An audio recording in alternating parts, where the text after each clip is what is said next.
is Tupi Coffee Cacao Growers Association Incorporated. Nagsimula ito noong 2011, organized by the DA, PUMAG.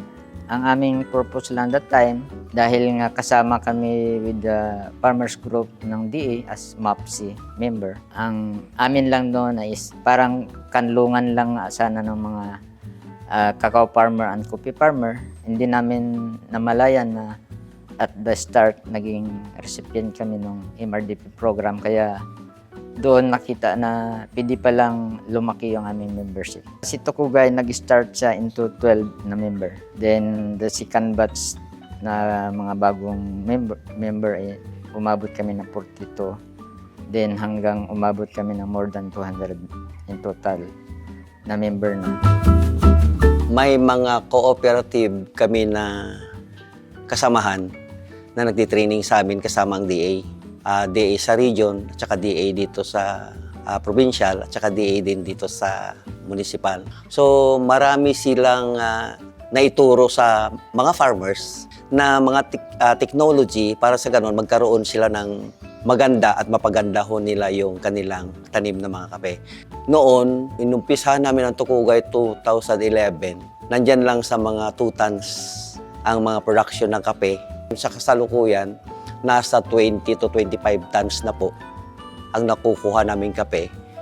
Ining truck nga ni siya, ma'am, sa PRDP ni siya, depulper, tapos yung dehuller namin na yung ginagamit sa production, bigay talaga ng DA yan. Actually, may dalawa na kumukuha talaga sa amin ng kape mula noon hanggang ngayon. So isa doon is Greenleaf Hotel. Isa siya. So may taga Cotabato, yung sinabi nga na isang Chinese at saka isang Muslim na kumukuha sa amin. May mga locals kaming kumuha, taga Banga may kumukuha sa amin, taga Barbel may kumukuha sa amin, taga Pulumulok may kumukuha sa amin, taga Jensan. At ang iba na mga buyers namin is local. Kami na mga official ng ng Tukugay, tumutulong ho kami na nagpapabili ng mga product na processed product namin. Mula nga noong naitatag ang Tukugay, nagkaroon kami sa seminars, trainings. Parang naging hamon din sa buhay namin, ma'am. Ang laki ng diferensya ngayon dahil may halaga na yung puno ng kape sa amin ngayon, ma'am. Hindi gaya noon.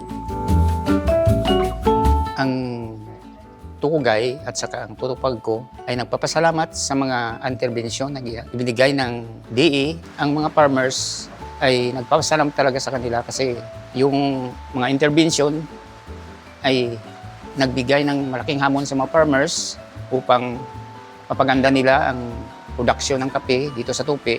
Tinatawagan ko ang mga farmers dito sa Tupi na kung interesado sila na tanim ng kape, pumunta lang dito sa office sa Tukugay kasi pamembrohin namin sila sa Tukugay upang ma-assist namin sila sa pagtanim ng kape.